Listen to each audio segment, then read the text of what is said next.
다음에 이제 지상권이 있고, 그 다음에 지역권이 있고, 그 다음에 뭐예요? 전세권이 있고, 그 다음에 저당권이 있고, 근데 이 물권 5개 이외에, 뭐, 근데 임차권도 있고, 뭐, 권리질권도 있고, 환배권도 있고, 등기 대상이 되는 권리가 있죠? 그런 권리에 대해서 우리가 등기 목적이, 여기 목적이 이렇게 뭐예요? 보존, 이전 이렇게 붙였죠? 을구의 설정 붙듯이 목적이 6가지가 있어요. 6가지가.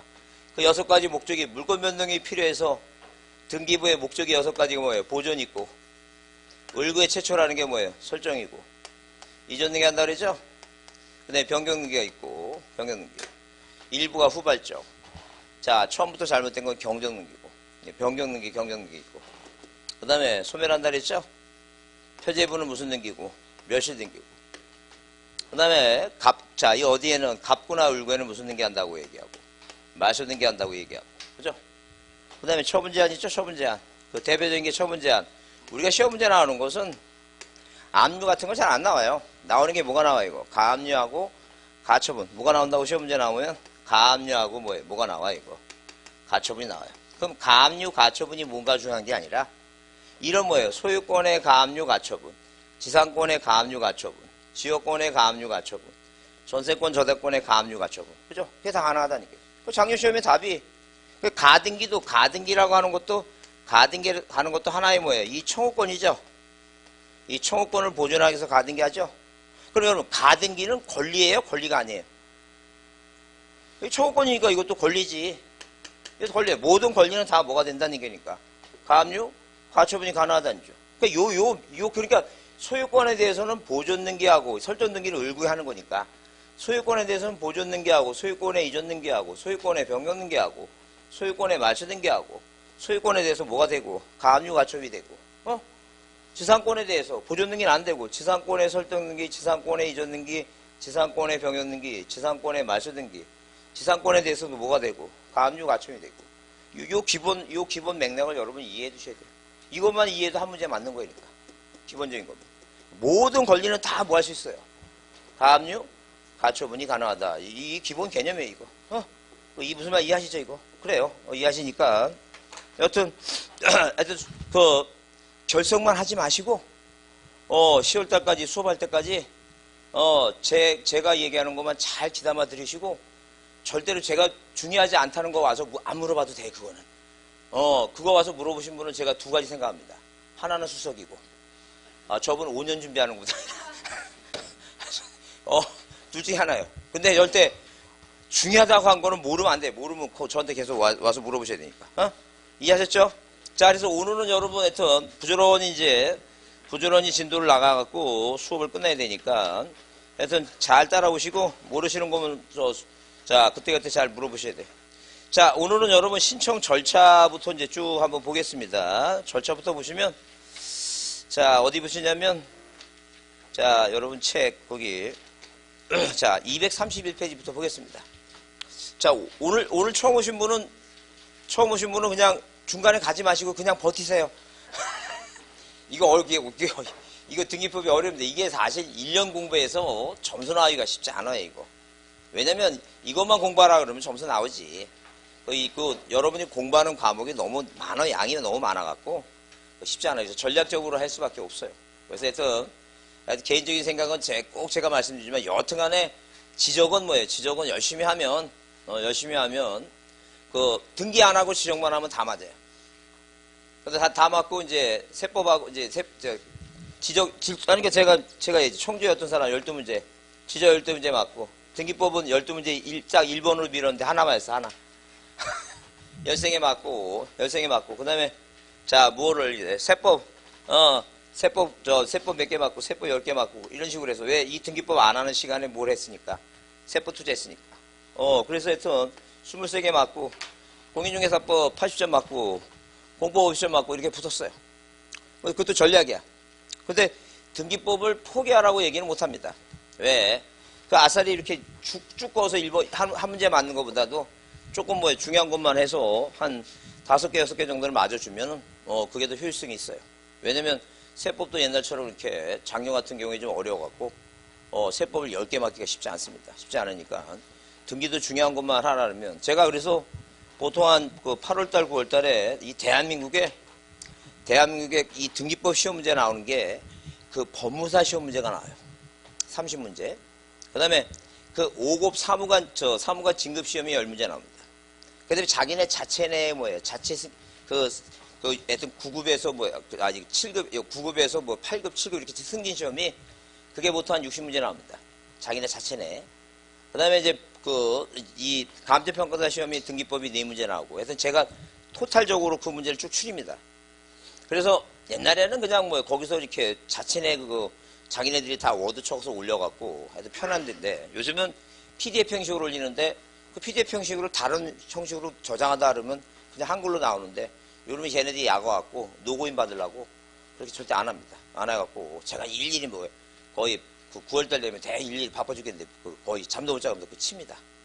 그래서 하여튼 시험 문제 나올 만한 곳 다 이렇게 제가 정리해서 치기 때문에 여러분이 하여튼 믿고만 따라오시면 알아서 다 잘 찍어주니까 그거 하라는 데만 하세요. 그것도 그렇게 하는 사람은 전국에 저 하나뿐이 없어요.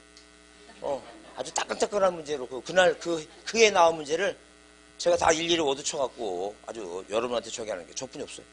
다 두줘봐도 그렇게 신선한 따끈따끈한 문제 저뿐이 없으니까 제가 이렇게 신선한 문제 계속 드릴 테니까, 신선한 빵 배달하듯이 드릴 테니까 고민하지 마시고, 이제 조금 늦게 오셔서 그래. 이제 조금 저번 주 분위기가 난다.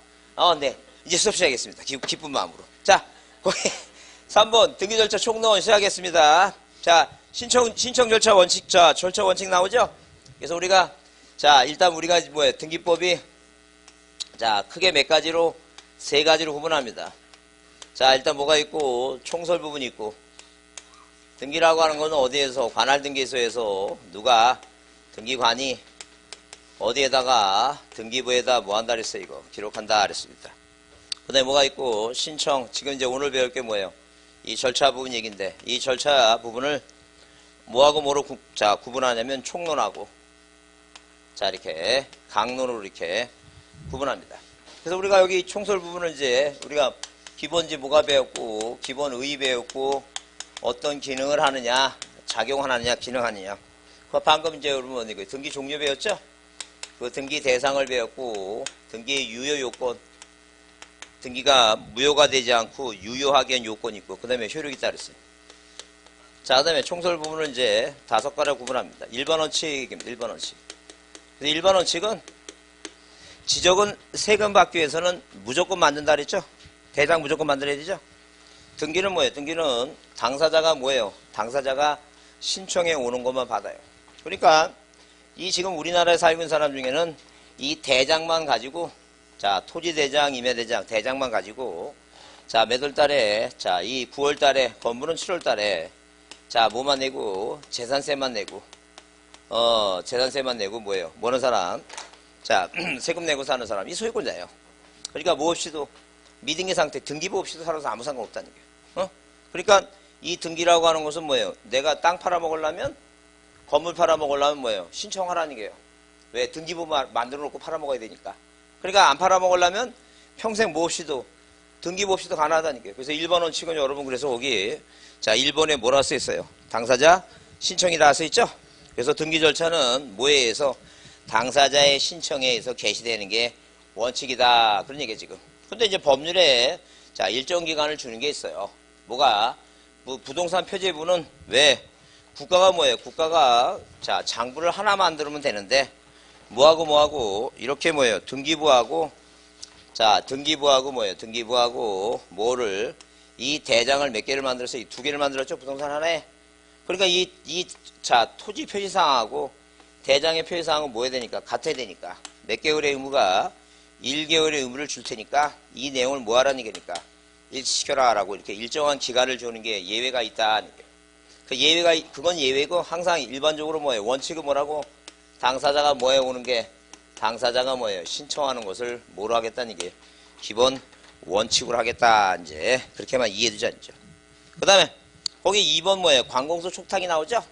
그래서 관공서 촉탁이라고 하는 것은, 우리가 일반적으로 뭐예요? 일반적으로 신청한다는 말과 같은데, 국가기관은 뭐예요? 일 처리를 빨리빨리 해야 되니까, 같은 국가기관은 등기를 뭐 한다는 게, 촉탁한다. 그래서 기본 원칙은 당사자 신청과 관공서 뭐라고? 관공서 촉탁을 원칙으로 하겠다. 그런 개념이에요, 지금. 그래서 우리가 촉탁하게 되면 우리 시험 문제에 필요해서 기억할 사항은 넘겨보세요. 자, 232쪽 보시면 거기 쌍가루에서 한번 촉탁 나오죠? 촉탁에서 우리가 기억할 사항은 그 1번 줄이나 쳐놓으세요. 거기 뭐라고? 가압류하고 뭐예요? 가처분 나오죠? 가압류하고 가처분 경매라 그랬어요. 그래서 가압류는 뭐예요? 돈 빌려줬는데 안 갚으면 돈 달라고 소송하면서 법원에서 뭐예요? 촉탁 등기로 들어가는 게 뭐예요? 가압류에 가압류. 그죠? 가압류. 가처분은 돈 문제가 아닌 다툼에서 들어간다 그랬어요. 그래서 가압류 가처분은 뭔지가 중요한 게 아니라 머릿속에 항상 모든 권리에 대해서는 다 뭐 할 수 있다고? 가압류, 가처분이 들어갈 수 있다. 그렇게만 기억을 하면 돼요. 그 다음에 그래서 이 세 가지하고 그 다음에 자 거기 2번에 압류라든가 그건 뭐예요? 신경 쓸 거 없고 거기 동그라미 5번에 보시면 줄치세요. 뭐가 나왔어요? 자 주택임차권의 등기명령 있죠? 그래요. 주택임차권의 등기명령이에요. 그래서 우리가 일상적으로 남의 집에 뭐예요? 남의 집에 전세 사는데 이제 존속기간이 끝났어요. 존속기간 끝났는데 자 이사는 가야 되는데 주인이 뭐라고 얘기해요? 방 뺏어 나가라 그러죠? 그래요. 방 뺏어 나가라는데 우리가 보통 자 내가 뭐예요? 내가 뭘 그대로 유지하려면 이 대항력이라고 하는 것을 그대로 뭐예요? 유지를 하려면 자 몇 가지 요건, 두 가지 요건을 충족해야 돼요. 하나는 주택의인도 자 그 집에서 뭘 해야 돼? 그 집에서 점유를 해야 되고 그죠? 점유해야 되고 그 다음에 동사무소 가서 뭐 해줘야 돼 이거? 주민도 신고해야 되죠? 이 두 가지 요건을 갖추고 있어야지만이 뭐가 유지가 되는 거예요 이거? 대항력이 유지됩니다. 그래서 어떤 분 이런 말씀하세요. 그냥 자 뭐야 주민등록신고만 내비두고 나는 뭐야 그냥 딴 데로 이사 가면 되지 않겠느냐 하는데 이사 가면 돼요 안 돼요? 안 돼요. 이사 가면 뭐가 상실되니까 점유를 상실되니까. 그래서 이 두 가지 요건을 뭐 해주고 있어야지만이 충족하고 있어야지만이 뭐가 유지가 되는 거예요. 대항력 유지가 되는 거예요 지금. 그래서 할 수 없이 이사 가려면 거기다도 뭐야 물건이라도 한마디로 무슨 이렇게 그 책꽂이라든가 뭐라도 하나 남겨놓고 열쇠 잠궈놓고 가야지 그냥 다 비면 안 됩니다. 그래서 해서 자 두 가지 요건을 충족해야 되는데 만약에 대항력 상실을 하려면 그렇지 않으려면 뭐 하라는 얘기입니까? 그 부동산 소재지에 있는 지방법원 가서 무슨 제도를 이용하라고? 주택 임차권에 뭐예요? 임차권에 등기 명령제도를 자 이용하면 법원에서 촉탁으로 그 등기부에 주택 임차권 등기를 해주겠다 그런 얘기예요 지금. 그러니까 등기해 놓으면 이런 거 할 필요 없죠. 등기 안 하려니까 이걸 하는 거지. 그러니까 그런 제도를 이용하라는 얘기예요. 그래서 하여튼 몇 가지만 촉탁 등기하게 되면 그냥 나도 모르는 사이에 촉탁하면 그냥 딱 떠오르는 게 뭐라고? 가압류, 가처분, 경매, 주택, 임차권의 등기명령 그 네 가지가 떠올라야 돼요. 자 따라해보세요. 가압류, 가처분, 경매, 주택 임차권의 등기명령. 네 이렇게 앞으로 오세요. 이렇게 앞으로 오세요. 예. 오세요. 자, 그 기아가 여기까지 왔으니까 본인 자리 가세요. 네, 그 중요한 본인 자리로 가시는 게 중요해요. 네, 자 우리 학원은 이렇게 한 분이라도 합격하기를 원하는 학원입니다.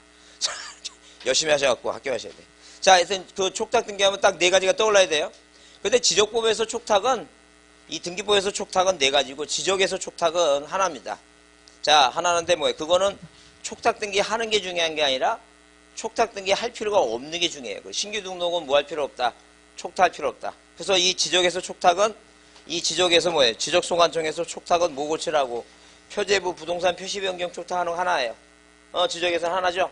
그러니까 부동산 표시 변경을 촉탁하니까 지적법에서는 촉탁 사유가 아닌 거 물어보게 되면 뭐가 답이라고?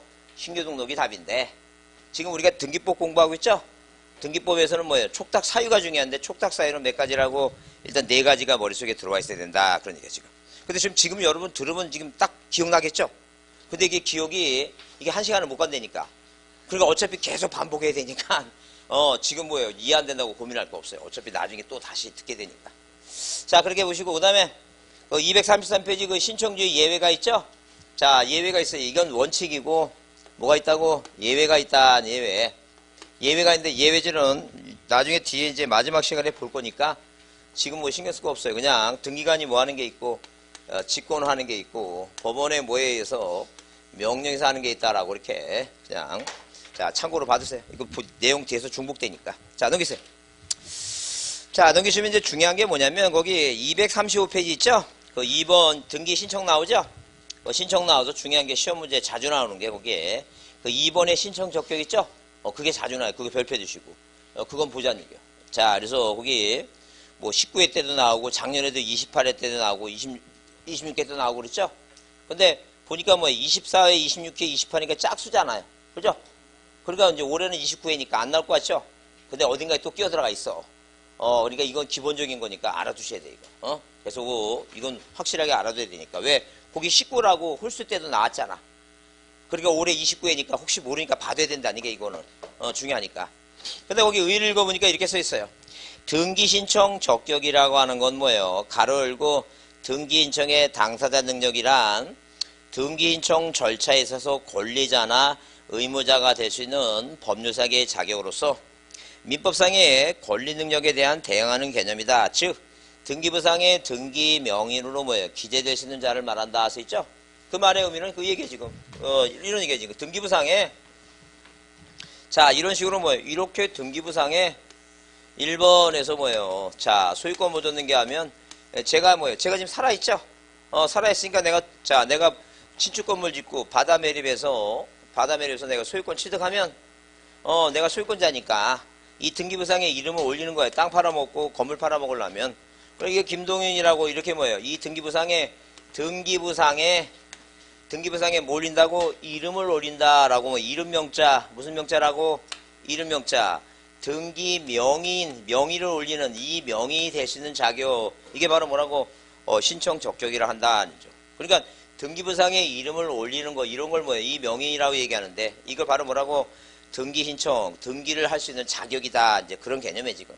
그러면, 자, 이 김동인이가 2번에서 자, 소유권이 얻는 게 누구한테? 김효정한테 뭐 했어, 이거? 괜히 이거 무슨, 이름 자기. 이거 독심할지 모르니까, 이름 빠야 되겠다, 안 되겠다. 뭐, 김민정한테 뭐라고 이렇게 팔았다니까. 그러면, 자, 이 소유권자가 김민정한테 팔았죠? 그러면 이 김민정은 뭐예요? 김민정. 자, 이 사람은 등기부상에 명의가 올라가죠? 그럼 이 등기명인이 이 사람은 팔았으니까 이 사람이 뭐가 되는 것이고, 등기 의무자가 되는 것이고, 명의가 뭐예요? 소유권 취득해서 올라가는 사람. 이 사람을 우리가 뭐라고? 등기 권리자가 될 수 있는 자격이다. 그런 얘기 지금. 그러면 이렇게 뭐예요? 신청 적격이라고 하는 것은, 자, 우리가 두 번째 볼 사항이 뭐라고? 신청이 적격에 관한 얘기인데, 이 적격은 일단 살아있는 사람 있죠? 사람은 다 뭐예요? 자연인. 사람은 다 살아있다면 등기부상에 뭐가 되는 거예요, 이거? 명인이 가능하다죠. 그죠? 그죠? 그래서 우리가 시험 문제 한 6년 전에는 법무사 시험 문제는 뭐예요? 북한 주민도 시험 문제 나왔어요. 북한 주민. 이 북한 주민은, 자, 지금 살아있어요? 죽었어요, 이거? 살아있죠? 살아있는 사람은 다 어디에? 등기부상에 명인이 가능해요. 그러니까 사람이 죽으니까 죽지 않는 사람을 만들어냈어요. 그게 바로 뭐라고? 법인이다. 아니죠. 그래서 내가 은행에 돈을 빌리면, 자, 그 은행 지점장이, 광주은행의 지점장이 그 등기부상의 명의자가 되는 게 아니라, 어디에? 이렇게 뭐예요? 을구에, 자, 김미정이 뭐예요? 광주은행에 돈을 빌리면, 1번, 자, 저당권 설정 등기, 그 저당권자가, 명의자가 누구냐 하게 되면, 주식회사 누구라고? 광주은행이 뭐예요? 은행이, 이 광주은행이 법인이 뭐가 된다? 등기부상의 명의자가 된다. 그런 얘기죠. 그래서 기본적으로 항상 뭐예요? 머릿속에, 신청 적격자는 누구하고 사람하고 누구구나 이거. 법인이 뭐예요? 법인이 죽지 않는 사람이 등기부상의 명의자가 되겠구나라고 이제 기본이에요. 그러면 우리가 시험 문제를 하게 되면 지금은 이제 피한정 의견이라 하는데 옛날에는 뭐예요? 법이 개정되기 전에는 뭐라고 한정치산자, 자 뭐라고 금치산자 이렇게 나왔죠? 그럼 이제 시험 문제 이제 다음 중 신청 적격자가 아닌 거 물어보면 답은 5번에 있어요. 근데 뭐 여기 2번에 한정치산자 하면 여기서 연필이 왔다 갔다 하면서 밑으로 못 내려가. 답을 못 찍어. 왜? 여기서 무슨 생각하는데 맛이 갔는데 하다가 못 내려간다니까. 그러니까 분명히 뭐예요? 공부할 때는 뭐라고 배웠는데 살아있는 사람이라고 자꾸만 얘기했는데 이제 이거 살아있잖아. 살아있는데 뭐예요? 거기서 무슨 생각이 들어니까 맛이 갔는데 이 생각하다가 틀리더라니까. 그래서 우리가 몰라서 틀린 게 아니라 그 쓸데없는 생각. 너무 지금 여러분이 오래 사는 건 아닌데 너무 많이 알아. 머릿속에 들은 게 너무 많아. 들은 게 너무 많아갖고 그 들은 게 많은 게 여러분의 공부에 방해가 되니까 항상 기준은 누구라고? 사람하고 뭐예요? 살아있는 사람. 항상 살아있는 사람이 명의자가 되는 거예요, 무조건. 외국인이 왜 되는 거예요? 살아있기 때문에 된다, 이렇게. 무슨 조약이니, 이런 거. 니네 나라가 우리나라의 우리나라 사람을 니네 나라의 등기부상의 명의자가 돼주면 우리나라도 니네 나라 사람을 해주겠다는 이런 조약 같은 거 필요 없다는 거예요. 항상 시험 문제 기준은 뭐라고? 살아있느냐? 자, 죽은 사람 안 되고 살아있느냐? 그 기준입니다. 그걸 이해해 주자. 그러면, 자, 이제 뭐가 문제냐면 작년 시험 문제 나왔던 게 이제 이 법인이 문제가 되더라. 법인 중에 뭐예요? 비법인이에요, 비법인. 뭐가 문제가 된다? 비법인이 문제가 되더라. 이제 얘기해, 지금. 그 비법인은 왜 문제가 되냐면, 우리가 뭐예요? 어느 하나의 부동산에, 이렇게 하나의 부동산에 소유권자가 몇 사람 이상일 때는, 두 사람 이상일 때는, 그죠? 그럼 우리가 이걸 뭐예요? 이거를, 자, 두 사람 이상일 때, 등기부상에, 우리가 이제 민법상, 민법하고 뭐예요? 등기법상, 뭐예요? 민법상, 등기법상. 이거 우리가 뭐라고 표현하냐면 뭐예요? 공유다, 합의다, 그 다음에 뭐라고 이거? 총유다. 이렇게 표현하더란 이게요. 이렇게 표현하다 보니까, 자, 이렇게 뭐예요? 어디에다가, 이 민법에는 뭐예요? 공유에 대해서는 뭐예요? 지분이 있죠, 자기? 합의도 뭐가 있어요? 지분이 있어요. 근데 이 총유는 뭐가 없다는 게 이거? 지분 자체가 없어요. 왜? 이 총유가 가장 기본적인 게 종중땅이에요. 종중땅은 뭐예요? 항상 종중땅은 가만 제가 개인적으로 생각할 때 우리 대한민국의 모든 종중땅에 대해서 그 종중땅 안 팔아먹고 지키는 사람이 그렇게 많지 않을 것 같아요. 그래서 종중땅은 지분 자체도 없는데도 뭐예요? 그 훌륭한 사람이 꼭 하나 나타나죠? 저희 집안도 하여튼 그 우리 큰 당수께서 워낙 똑똑하신 분이라 옛날에 그 외종 때 무슨 이리 농림학교를 졸업하시고 그래서 뭐 옛날에 무슨 이승만 정권 때 뭐 그 김창룡인가 뭔가 그 훌륭한 분의 거기서 뭐 방첩대인가 뭔가 거기서 일하면서 그래서 뭐 광산에 손을 대기 시작해갖고 이제 갑자기 제가 그분한테 이렇게 얘기하면 안 되지만 그 광산에 미치셔갖고 땅이란 땅은 다 팔아먹고 그 손산 땅 다 팔아먹고 그래 하여튼 그래서 제가 여러분을 이해시키려고 부끄러워 우리 과거 지방 과거까지 얘기하는 이유가 뭐냐면 그렇게 뭐예요 지분도 없는데도 다 팔아먹는데 거기까지 뭐까지 주면 안 된다는 게 이거 지분 주면 안 되겠죠 그 얘기예요 지금 그래서 종중 땅은 절대 뭐 주면 안 된다고 지분 자체 주면 안 돼 지분 안 줘도 다 팔아먹는데 그래서 이게 등기부상의 1번 그래서 이렇게 자 이 공유는 지분이 있으니까 보존등기하게 되면 누구라고 공유자 갑 2분의 1이고 공유자 을 뭐예요 2분의 1이고 등기부에 지분을 써요 근데 이 합의는 뭐예요 이건 한마디로 뭐냐면 합의는 자 이게 동업관계예요 동업관계이기 때문에 합의제에서는 동업하는 사람이 지분은 뭐예요 등기부상에 지분이 있어갖고 이렇게 뭐예요 모르는 나눠 이렇게 합의자라고는 나눠요 근데 이걸 자기 지분 팔아먹으면 안 되겠죠 왜 장사하는데 동업하는데 팔아먹으면 안 되니까 그래서 그냥 합의자 갑이라고 합의자 을이라고 이렇게 쓸 뿐이에요 그러니까 이게 중요한 게 뭐냐면 자 민법에 지분이 있으니까 등기법상에 뭐는 나누는데 합의자라고 나눠주긴 하는데 뭐는 안 쓴다고 등기부상에 뭐를 안 쓴다고 이거 지분을 쓴다 안 쓴다 안 써요 그럼 만약에 등기법 시험 보면서 내 눈에 무슨 단어가 보이면 합의의 지분이라는 단어가 보이면 무조건 이건 뭐예요 틀린 말입니다 이해하셨죠 자 그래서 이제 이게 문제가 되는데 이 종중 땅은 지분 자체가 없으니까 등기부상에 뭐라고 이렇게 1번에서 자 이런 식으로 이 총유자라고 쓸 수가 있다 없다 이거 못 쓴다 그런 얘기야 지금 그죠 그러니까 뭐예요 옛날에는 누구 이름으로 그 장자 이름으로 항상 뭐예요 종중 땅을 장자 이름으로 하다 보니까 이 장자는 장자로서의 책임을 다하기 위해서 종중 땅을 뭐예요 잘 관리하고 세금도 다 일일이 자기가 쫓아다니면서 세금 달라고 세금 내게 돈 달라고 그래갖고 뭐예요 관리 잘했다는 거예요 근데 이 사람이 사망하다 보니까 문제가 뭐냐면 그 장손 손자 새끼가 나타나갖고 뭐라 이게 아버지 사망했으니까 내 땅이다 그러니까 종족하고 맨날 싸우더라는 거예요 그래서 신문지상에 맨날 뭐예요 이 땅은 뭐예요 이 땅은 자 김해김씨 석송공파 뭐예요 종중 땅임을 뭐예요 확인한다 그 확인 소송이 끊이질 않더라는 거예요 그 국가가 뭐예요 맨날 소송하니까 문제되죠 그래서 자 이렇게 그 소송의 문제가 되는 게 뭐냐면 이 종중 땅을 종중 명의로 안 해주다 보니까 그렇게 문제가 되더라는 거예요 그래서 할 수 없이 법을 개정해서 종중 땅을 뭐라 쓰라고 김해김씨라고 이렇게 뭐예요 직접 뭐하라고 이거 쓰라고 이렇게 해줬다는 얘기예요 그러니까 당연히 자 이 비법인은 법에서 뭐예요 그 명의로 이렇게 그 명의로 무엇을 인정해줬다는 게 그 명의로 등기 신청 적격을 자 이렇게 등기 신청 적격을 뭐 했다 인정을 해줬다는 얘기예요 그래서 시험 문제 나오게 되면 자, 비법인 자체 명의로, 그 명의로, 당이 누구는 대표자 있죠? 그 명의로 누구는 대표자 또는 뭐예요? 또는 이 관리인 있죠? 이 관리는 뭐만 하라고? 등기만 뭐예요? 등기만 신청한다. 이렇게 뭐예요? 이렇게 법에 정해놨다는 거죠. 이제 시험 문제 나오게 되면, 자, 작년 시험 문제 옳은 문장이 이게 답이야. 근데 만약에 틀린 문장에 나오면 뭐냐면, 대표자, 관리자 명의로 뭐예요? 등기 신청한다 그러면 틀린다는 거예요. 명의라고 하는 말이 누구 명의를 한다고? 그 비법인 자체 명의를 한다. 그런 얘기예요, 지금. 그래서 여러분 거기 책에, 자, 일단 235페이지에 그 의 나오고 자연이 나오죠? 그래서 1번 뭐라 됐어요? 사람은 생존하는 동안에 뭐예요? 권리 의무 주체가 된다. 그래서 그 자연인이면 외국인이든 뭐예요? 행위무능자. 그래서 지금은 한정치산자라고 얘기하지 않고 뭐라 얘기한다고?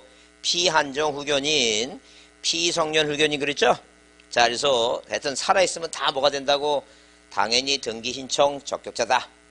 근데 그 동그라미 2번은 그 태아는 뭐예요? 안 읽어봐도, 자, 아직 태어났어요? 안 태어났어요? 안 태어났으니까 된다는 얘기, 안 된다는 얘기예요. 안 된다. 그렇게 이해해 주시면 돼요. 그러니까 그 개념이 이해가 되면 안 읽어봐도 신경 쓸 거 없어요. 그 다음에 법인은 당연히 뭐예요? 안 죽죠? 안 죽으니까 뭐예요? 당연히 명의자가 되는 거죠? 문제가 되는 게 이제 사법인이든 공법인이든 다 되는데, 자, 넘겨보세요. 그 동그라미 2번에 줄치지 않는 게 뭐가? 자, 공법인은 뭐예요? 법인은 국가 지방자체는 뭐예요? 자, 등기 신청 당사자 능력이 인정되죠? 근데 니은에 줄쳐보시면, 그러나 읍면 니동은 원칙적으로 지방자치단체가 아니므로 적격이 뭐하지 않는다는 게 인정하지 않겠다는 거죠. 그 말의 의미는 뭐예요? 여기 지금 쌍촌동이죠? 그 쌍촌동, 이렇게 쌍촌동, 그 쌍촌동 뭐예요? 그 그 주민센터 있죠? 동사무소 주민센터. 이 주민센터, 이 건물 있죠? 건물. 이 건물과 이 땅의 뭐예요? 등기부상의 소유권자가 누구냐는 얘기예요. 그럼 이 쌍촌동 그 주민센터의 건물의 소유권자는 누구니까? 서구청이겠죠? 왜 어디까지만 되니까? 그러니까 시, 군, 구, 도까지만 가능하지. 이 읍면리동은 뭐예요? 읍사무소나 면사무소는 이거는 뭐예요? 뭐가 안 된다는 게 이거. 등기부상의 명의가 올라간다, 못 올라간다? 못 올라간다는 죠. 근데 이제 시험 문제 한번 나왔는데 거기 다만 자연불학이 대표자당을 두어서 거기 비법인 사단 동그라미. 거기 비법인 사단이죠? 거기 다음에 이제 4번 권리인념 사단에서 배울 거지만 비법인 사단을 볼 수 있는 경우에는 적격이 인정된다. 무슨 얘기니까? 여기 옛날에 만약에 쌍촌동이 뭐예요? 쌍촌리였을 거예요.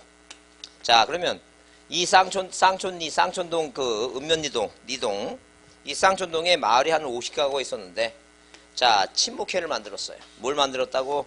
친목회를 만들었다니, 친목회. 그 친목회를 만들어갖고, 친목회 이름을 줘야 되는데, 이름이 마땅한 게 없어요. 뭐 은행나무회, 뭐, 그렇게 뭐 여러 가지 얘기했는데, 자, 할 수 없이 마땅치 합의가 안 되니까, 우리가 여기가 뭐니까, 쌍촌동이니까, 그 친목회 이름을 뭐로 짓자는 게 이거. 쌍촌동으로 짓는 거예요. 그럼, 이제 더 이상 쌍촌동은 행정구역 명칭이 된 게 아니라, 무슨 명칭이 됐어, 이거? 친목회라고 하는 비법인 명칭이 된 거예요. 그래서 비법인 명칭으로는 가능하다. 그런 개념이에요, 지금. 그래서 우리 거기 그 쌍가루 4번에 그 권리 능력 없는 사단재단 있죠? 그걸 다른 말로 뭐라고? 법인 아닌 사단재단, 이게요. 비법인 사단. 그리고 거기 동그라미 4번을 먼저 보면 이러한 단체는 뭐가 있다고? 종중, 문중, 교회, 사찰 뭐예요? 정당, 그 다음에 장학회, 자연불학 나오죠? 거기 친목회 뭐예요? 동창회 그런 거 있죠? 그런 게 다 뭐라는 얘기니까. 법인 아닌 사단이다. 그런 얘기예요. 그래서 아까 방금 얘기한 대로, 자, 친목회 단체 이름을 뭐라 했다면, 쌍촌동이라는 뭐예요? 이름을 줬다면, 이제 이것은 뭐예요? 자, 행정구역 명칭이 아니라 무슨 명칭이 됐다고? 비법인 사단 명칭이 되면 등기부상에. 그러니까 이 친목회가 기금을 모아갖고, 이 친목회 회장이 뭐라고 얘기하냐면, 우리가 뭐예요? 기금을 모았으니까, 우리가, 자, 쌍촌동 외곽에 있는 건물을 뭐 하나 2층짜리를 구입해서, 우리가 뭐예요? 자, 동네 어르신들을 위해서 1층에다가는 뭐예요? 1층에다가는 뭘 만들고, 자, 식당을 해서 점심을 무료로 배식하고, 2층은 목욕탕을 만들어갖고, 그 어르신들이 목욕을 할 수 있도록 해주자라고 했으면, 자, 이걸 뭐예요? 취득했으면 이제 등기부상에, 자, 1번에서 뭐라고? 1번에서 소유권 무전등기 갑이라는 사람한테 샀다는 게요. 자, 샀으면 2번 뭐예요? 이전등기죠? 여기 소유권자가 누가 되는 거예요, 이거? 쌍, 총, 동이라고 이름을 올려라 이게요. 이제는 이게 행정구역 명칭이 아니라 무슨 명칭이 됐으니까 친목회 명의가 됐다. 그런 개념이에요 지금. 이해하셨죠 무슨 말인지? 그래요.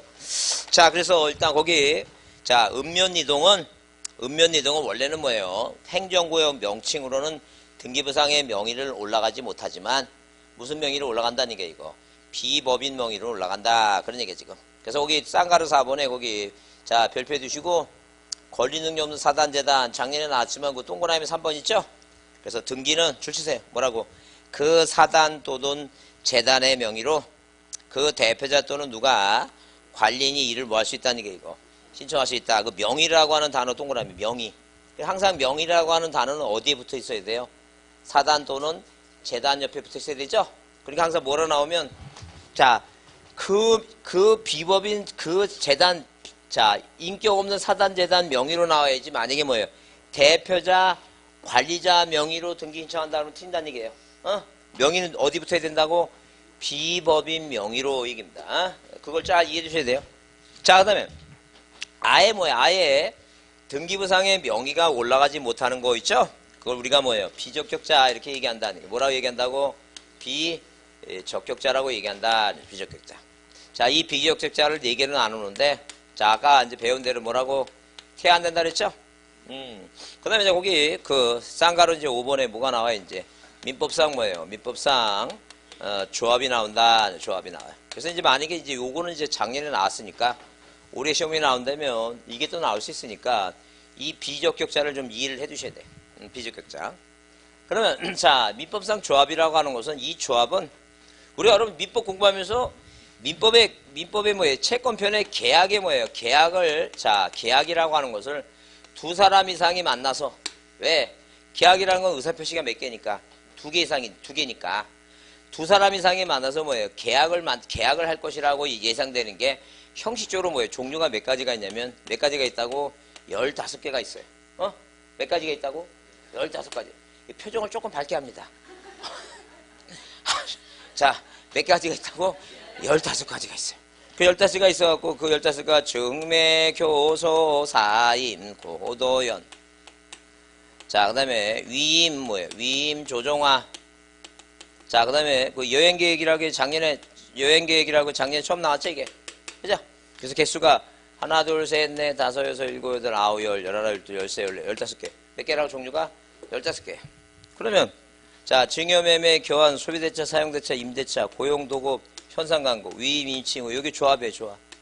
이 조합이에요. 조합도 뭐의 일종이라는 얘기니까 계약의 하나의 종류다. 그런 얘기예요. 그러니까 민법상 조합은 한마디로 이게 뭐예요? 계약이에요. 계약. 동업관계라는 얘기예요. 동업관계. 그러니까 이 조합이라는 단어 앞에 뭐가 나와야 돼? 민법상 조합이냐 특별법상의 조합이냐 이제 그걸 따지는 거야. 그 특별법상의 조합은 특별법을 만들어갖고 농협동 조합 있죠? 그런 건 법인체예요. 법인은 인격체니까 지네들이 무슨 이름을 짓든 간에 그건 신경 안 쓰겠다는 거예요. 그런데 이 민법상 조합은 계약관계, 동업관계니까 등기부상에 민법상 조합이라고 이름을 쓰지 말라. 그런 얘기예요 지금. 그러니까 만약에 세 사람이 어디에 예컨대 거기 여기 광주를 외곽에 벗어난 데서 자 어디에 논에다가 뭐예요? 오리농법으로 이 쌀을 생산합니다. 이 쌀을 생산해서 쌀 생산했죠? 그래서 이제 뭐예요? 이 쌍촌동 외곽에 2층짜리 건물에 이 도종기를 놓고 그래서 여러분 뭐 이마트나 그런 데 홈플 가면 거기 도종기 놓고 뭐예요? 9분도 쌀, 7분도 쌀 이렇게 깎아서 팔죠? 그래요. 그래서 여기다 도종기 놓고 뭐예요? 쌀을 저기 해갖고 이제 우리가 뭐예요? 오토바이로 이제 뭐예요? 쌀 장사를 하자니까 배달해서. 그래서 이제 건물을 취득해갖고 간판을 걸었습니다. 뭐라고? 웰빙 뭐라고? 쌀조합이라고. 그죠? 그럼 이 건물 등기부상의 소유권자가 웰빙 쌀조합이라고 쓰면 된다 안 된다? 그거 쓰지 말라 그 얘기 지금. 왜? 그 민법상 조합은 등기부상에 명의가 오르면 안 되니까. 그러니까 만약에 갑을병 세 사람이 만약에 했다면 이런 이 사람들은 당연히 합의자니까 뭐라 쓰라는 게 조합원 전원명의 있죠? 조합원 전원명의로 자 뭐라고 이거 합의자 명의로 하라는 게 합의자 명의로. 그래서 합의자 갑, 합의자 을 뭐라고 합의자 병 이렇게 명의로 하라는 얘기예요. 그죠? 그러니까 절대 뭐라고 시험 문제 내 눈에 무슨 단어가 들어오면 민법상 조합이라는 단어가 들어오면 된다는 얘기 안 된다는 얘기예요. 안 된다. 그런 개념이에요, 지금. 그래서 여기 그 236페이지에 그 민법상 조합 나오죠? 그래서 1번에 그렇게 써 있어요. 민법상 조합은 법인과 같은 실체적 조기체가 아니고 계약의 한 뭐예요? 유형에 불과해서 적격이 뭐가 된다는 게요? 부정된다. 법인이 아니라는 게요. 그냥 계약의 일종이지. 그러니까 따라서 조합 자체를 표시해서 등기할 수 없고 조합원 전원 명의로 뭐예요? 뭐라고 합의자 등기를 할 수 있다는 점. 그리고 여러분 이제 머릿속에 내가 뭐예요? 머릿속에 이걸 자꾸만 집어넣으려면 뭐라고? 민법상 조합 합의요. 민법상 조합 합의요. 이렇게 자꾸만 몇 번 해보라는 게요. 그 몇 번 해보면 그게 이제 뭐예요? 그 머릿속에 집어넣으려고 노력하는 흔적이에요. 저 여기 오면서 항상 그 전철 타고 쌍촌역에 내리면 그 3분 7구로 올라와야 되니까 뭐라고 자꾸만 생각하냐면 광주 새롬 그 새가 뭐예요? 그러니까 그 생각을 항상 해요. 그래야지만 그게 왜냐면 제가 학원을 여러 군데 다니니까 뭐 그 생각을 자꾸 하다 보면 여기만 딱 그 패스 딱 나오면 나도 모르게 뭐가 떠올라 이거. 그래갖고 3번 이게 생각이 나도록. 그렇게 사람은 노력하면서 살아가지. 그냥 살면 아무 생각 없이 이게 무슨 강시지 그럼 이게 공부하려고 자격증 따려고 공부하려고 그 생각해야 됩니다. 민법상 조합 합의요. 민법상 조합 합의요. 이렇게 자꾸만 생각하라는 거예요. 하다 보면 볼 때마다 생각하면 돼요. 그러다 보면 시험지에 보면 딱 그 눈에 이제 그게 이제 기억이 나요. 그래서 이 머리 구조라고 하는 것은 자기가 이렇게 딱 하다 보면 하여튼 뭐예요. 그 자기 노력한 대로 따라주게 돼 있으니까 보자. 민법상 조합 합의요. 민법상 조합 합의요 이렇게 생각합니다. 근데 거기 이제 2번에 다만 뭐예요. 특별법상의 조합 있죠. 농협이라든가 수산업동조합은 뭐예요. 명칭은 뭐지만 조합이지만 뭐예요. 실질적으로는 뭐라는 얘기니까 법인이에요. 법인은 네 마음대로 이름 줘서 하는 건 상관없다는 게 법이니까. 자 그렇게 이해해 주시고 그 다음에 자 237페이지 뭐가 나와요 이거 6번 학교 나오죠. 자 그래서 우리가 합격입니다. 합격. 그 학교도 뭐예요. 학교 이게 학교도 하나의 뭐예요. 학교도 하나의 학교 건물이 하나의 시설물이죠. 시설물이니까 자 이것도 뭐예요. 학교 재단 법인 있죠. 학교 뭐로 하라는 게 이거 재단 법인 명의로 하라는 게요. 왜? 이 학교 재단 법인은 뭐예요? 당연히 뭐예요? 인격체니까 죽지 않는 법인 명의로 해야지 학교 명의로 하지 말라 이제 그런 얘기예요. 근데 당연히 뭐예요? 우리가 전남대학교는 국가 거죠? 국립대학이니까 그러니까 소유권자가 국가입니다. 국이라고 써요. 그 등기부상의 소유권자가. 일반적인 사립학교는 다 뭐라고? 사립학교는 재단 법인 명의로 하고 국립학교는 뭐예요? 국가가 소유권자고. 여러분 여기 그 일반적인 초등학교 있죠? 초등학교는 다 뭐예요? 그거는 공립학교죠? 사립학교 말고 그 공립학교. 공립학교는 소유권자가 누구예요? 국가가 아니라 이제 우리가 이제 지방자치단체. 광주가 소유권자예요, 광주. 초등학교를 국가 거라고 그렇게 이제 그건 공부 안 할 때 얘기지. 자, 우리가 뭐예요? 광주 뭐예요? 광주광역시가 소유권자다 보시면 돼요. 전남대학교 국가고.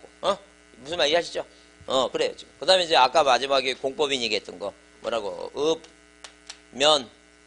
니, 동원 뭐 하지 않겠다는 게 이거. 인정하지? 않겠다. 어디만 인정하니까?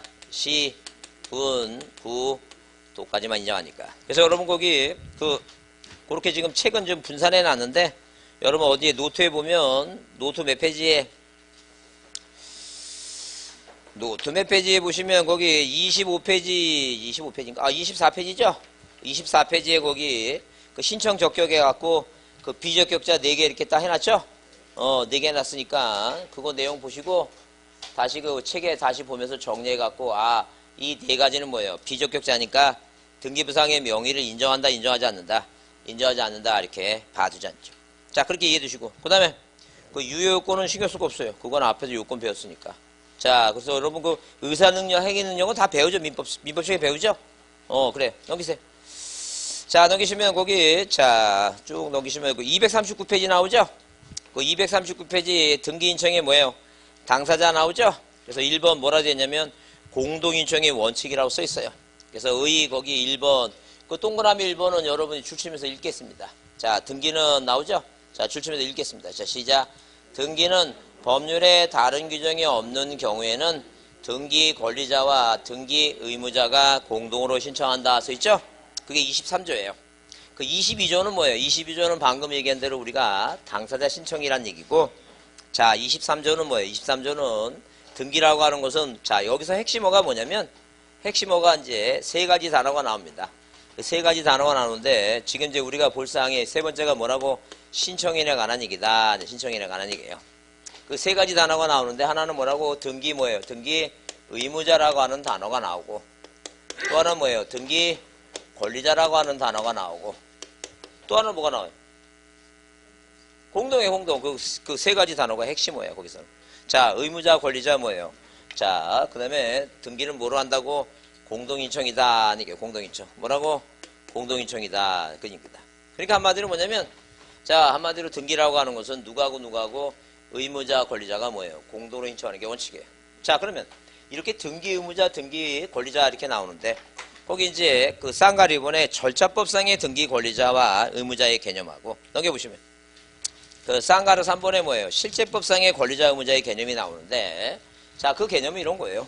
그 개념은, 자, 일단 기본적으로 갑이란 사람과 을이란 사람이 뭐 했어요? 매매 계약을 체결하죠?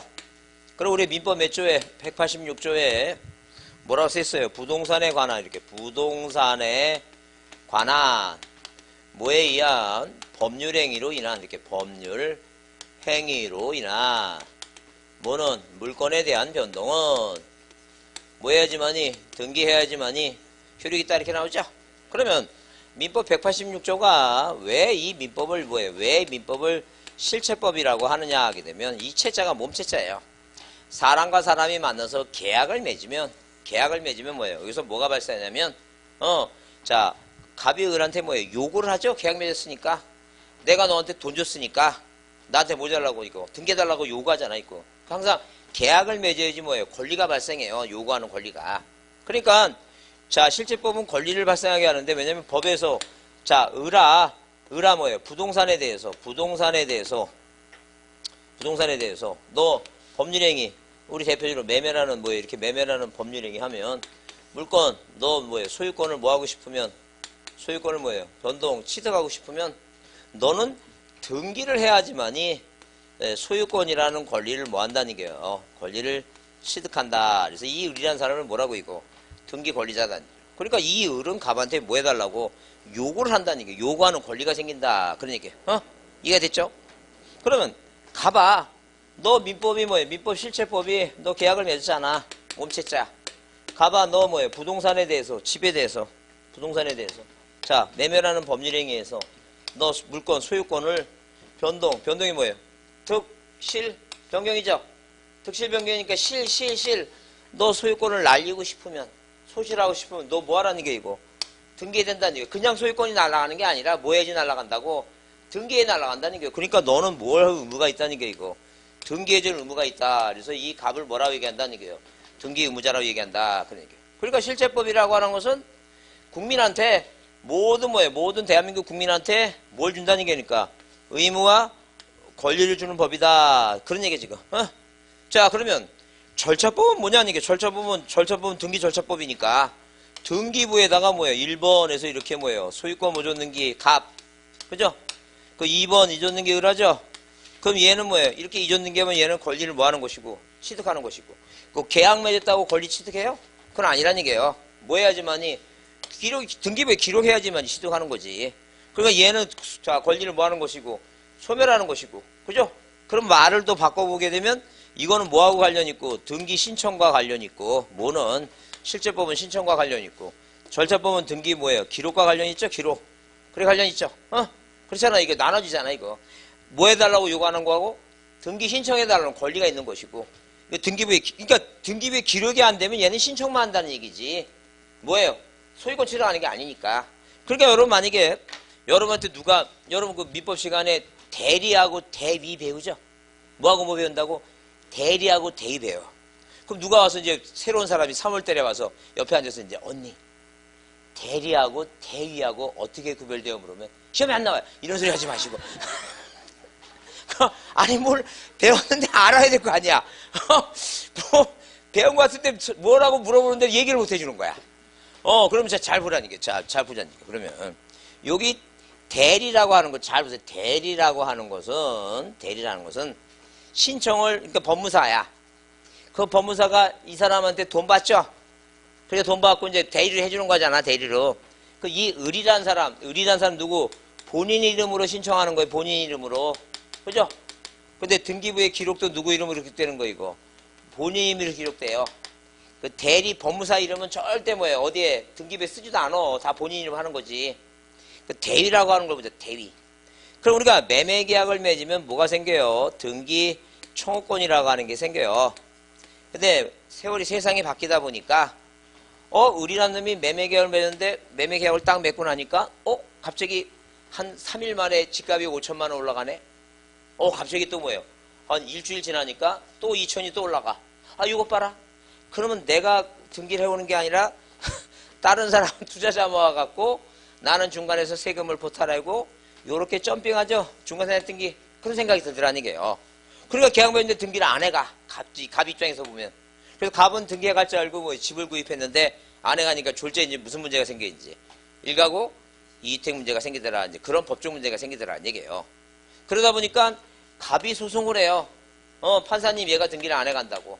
그러다 보니까 뭐예요? 그러다 보니까 대법원에서 판례가 나오기를 항상 이 청구권이라고 하는 것은 자, 매수자가 요구하는 게 청구권만 있는 게 아니라 매도인도 뭐예요? 등기해가라고 요구할 수도 있겠다라고 뭐예요? 그런 판례가 나오더라는 얘기예요. 그런 판례를 우리가 뭐라 한다는 게 등기 인수 뭐라고? 인수 청구권이라고 이렇게 얘기한다는 게 인수 청구권이라고. 들어봤죠? 그래요. 그러면 이 등기 청구권은 얘가 채권자고 얘가 채무자야. 근데 등기 인수 청구권은 누가 요구하는 거니까? 갑이 요구해 등기하라고. 얘가 채권자예요. 갑이란 사람이. 얘가 갑이란 사람이 채권자도 아니죠. 그럼 우리가 실체법이 민법이니까 이 실체법 민법에 뭐예요? 민법 몇 조에? 404조에 뭐가 있다는 게 이거. 채권자 뭐예요? 채권자 대위라고 하는 게 대위라는 뭐예요? 법에 정해 있다는 게 404조에. 뭐라고 써 있냐면 채권자는 채무자의 권리 행사를 뭐 할 수 있다고? 대위를 할 수 있다고 정해놨다. 그 얘기야 지금 법에. 그럼 이 채권자가 누구예요 이거? 갑이지 여기서는. 갑이지. 여기 인수청구권은 여기는 얘가 채권자지 뭐예요? 갑이죠? 그러면 이 대위는 대리가 아니라 뭐라고? 대위는 뭐예요? 대위는 누가? 채권자 갑이라는 사람이 신청을 하는 거야. 신청해줘. 근데 뭐예요? 기록은 누구 이름으로 해주는 거야 이거? 채무자 이름으로 해주겠지. 그러니까 이 지금 뭐예요? 대리하고 대위를 비교할 때 신청을 면할 때는 그래서 여기다가 이제 뭐예요? 여기다 신청해 놓고 여기다가 이제 뭐예요? 여기다 채권자 누구라고 대위 누구라고 쓴다는 게 이거. 갑이라고 쓴다는죠. 그러면 대리하고 대위의 차이점은 어느 면에서 차이가 있는 거예요 지금? 신청면에서 차이가 있다. 신청면에서. 대리는 누구 이름으로? 본인 이름으로. 대위는 누구 이름으로? 채권자 이름으로 뭐예요? 채권자 이름으로 등기한다. 그런 얘기예요 지금. 이해하셨죠? 그래서 원래는 이렇게 자 신청하는 사람하고 기록하는 사람이 원래는 같아요. 왜? 누가? 을이 신청하고 을이 기록되면 같죠?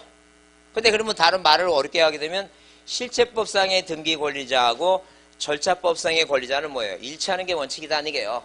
근데 민법 404조 채권자, 민법이 실체법이니까 채권자 대의를 하게 되면 뭐예요? 신청하는 사람하고 기록되는 사람이 뭐 할 수도 있어 이거? 다를 수도 있다. 그런 개념에 지금. 그런데 그래서 이제 그런 기본 개념만 이해. 그래서 여러분 거기 204페이지에 거기 쌍가루 4번 있죠? 근데 지금까지 시험 문제 딱 한 번 나왔어요. 중요하다는 거예요? 중요하지 않다는 얘기예요, 이거. 중요하지는 않대요. 거기 240페이지 보시면 거기 쌍가루 4번에 이렇게 써있죠? 절차법상의 등기 권리자 의무자와 실체법상의 권리자 의무자는 대부분이 서로 뭐하지만 1차지만 240페이지입니다. 240페이지 맨 위에 그 쌍가루 4번. 자, 반드시 뭐 하는 건 아니라는 게 이거. 일치하는 게 아니다 써있죠? 그래요. 근데 이걸 꼭 알아야지 시험에 붙어요? 몰라도 붙어요? 그래요. 몰라도 붙어요. 그래서. 몰라도 붙어요. 근데 여러분 가만히 설명할 때 보면 쓸데없는 거는 집중해서 잘 들어. 그리고 중요한 거는 뭐 중요한 건 졸고 있고 그래서 가슴이 답답한데 하여튼 이해는 했죠. 무슨 말인지. 이걸 왜 설명해 드리냐면 이거는 민법하는 기본이야. 민법을 공부하는 기본이기 때문에 설명을 하고 넘어가는 거예요 지금. 이해하죠? 그러니까 모르시면 와서 물어보시고 자 이제 조금 쉬었다 하겠습니다.